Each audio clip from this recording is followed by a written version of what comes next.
It's Monday, the 13th of November, 2023. Welcome to the Fast 5 Business News by Fear and Greed, where we give you the top 5 business stories you need to know in just 5 minutes. I'm Michael Thompson, and good morning, Sean Aylmer.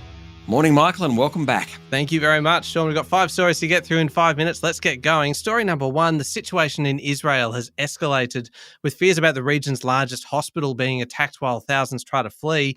Locally, we have thousands of pro-Palestinian and pro-Israel marchers taking to the streets over the weekend with tensions very high. This saga just continues, doesn't it? It sure does. Palestinians seeking refuge at Gaza's largest hospital over the weekend said they were trapped in increasingly horrific conditions, with 2 premature infants dying due to a lack of electricity. The gun battles and intense bombardment around the Al-Shifa hospital came as Israel pressed deep into Gaza City in its offensive aimed at destroying the militant group Hamas in the territory. The World Health Organization said it had lost communication with Al-Shifa and held grave concerns for the safety of those inside the complex. The intense fighting between Israel and Hamas has accelerated an exodus of people towards Gaza's south. Tens of thousands of Palestinians are fleeing southwards each day through an evacuation corridor opened by the Israeli military late last week. Meanwhile, Iran's president joined dozens of Arab and Muslim leaders at a summit in Saudi Arabia over the weekend as the Islamic world sought to project unified opposition to Israel's military operations in Gaza. And locally, Foreign Minister Penny Wong said the Australian government is pushing for a ceasefire in the conflict. She called on Israel to stop the attacking of hospitals while declaring that how the Jewish homeland defends itself is a matter of key concern. Speaking on the ABC Insiders program, Senator Wong said, "When we affirm Israel's right to defend itself, what we're also saying is Israel must comply and observe with international humanitarian law."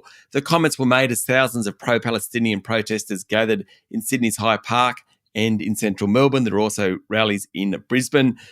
In Sydney, thousands of people also turned out for the Set Them Free rally, where a Jewish Australian leader warned that unless anti-Semitism is confronted by all, it will devour once more. Okay, moving on to story number 2 now, Sean. And last week's hike in interest rates didn't seem to hurt the auction market over the weekend, with the preliminary clearance rate holding steady, albeit lower than a few weeks ago.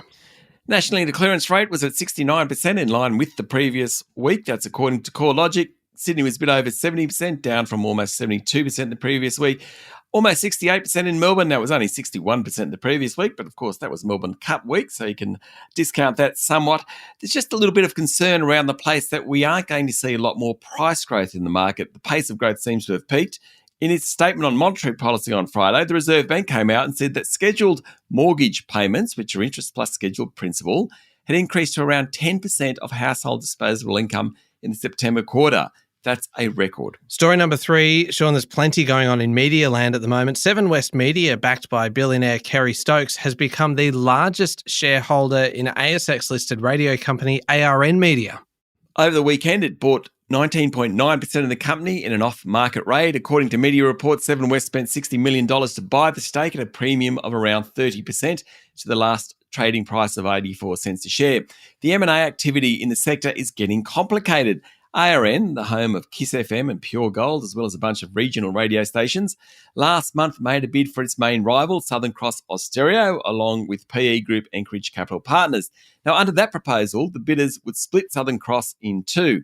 Then last week, Australian Community Media Executive Chair Anthony Catalano offered to sell his newspapers to Southern Cross in return for a stake in the company.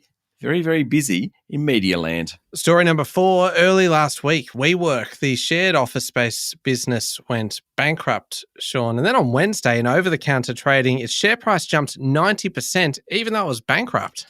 Yes, so start with an explanation. Over-the-counter means a broker sells a client's stock directly to another broker rather than through the share market. That's why you can get value for it. WeWork's value topped at about $47 billion, got to about $100 million, went bankrupt. You'd think that $100 million left will disappear given that it still owes $4 billion. Yet speculators jumped in. Strange strategy, but a little less uncommon nowadays. The most famous example was Hertz. In the last few years, we've also had big moves in companies like Revlon, AMC Entertainment, GameStop Corp. Don't know if they make money from it, but it's going on. Okay, last one. The global wellness industry is now worth $5.6 billion Sean. That's up 2/3 in the past 10 years, and that growth is expected to continue. A new report from the Global Wellness Institute says the sector will be more than 50% bigger by 2027. The research says it's been a surprise how quickly the industry has bounced back from the pandemic. It defined wellness as the active pursuit of activities, choices and lifestyles that leads to a state of holistic health. Personal care and beauty is the biggest subsector. Next in line is healthy eating, nutrition and weight loss, then tourism and physical activities like going to the gym. One of the smaller sectors is workplace well-being. Maybe there's a lesson there for a few employers. All right, there we go. The top 5 business stories in 5 minutes. Thank you, Sean. Thank you, Michael. It is Monday, the 13th of November, 2023. Remember to hit follow on the podcast. And if 5 minutes isn't enough, you can find our longer daily show called Fear and Greed Business News, wherever you listen to podcasts. I'm Michael Thompson, and that was the Fast 5 Business News by Fear and Greed. Have a great day.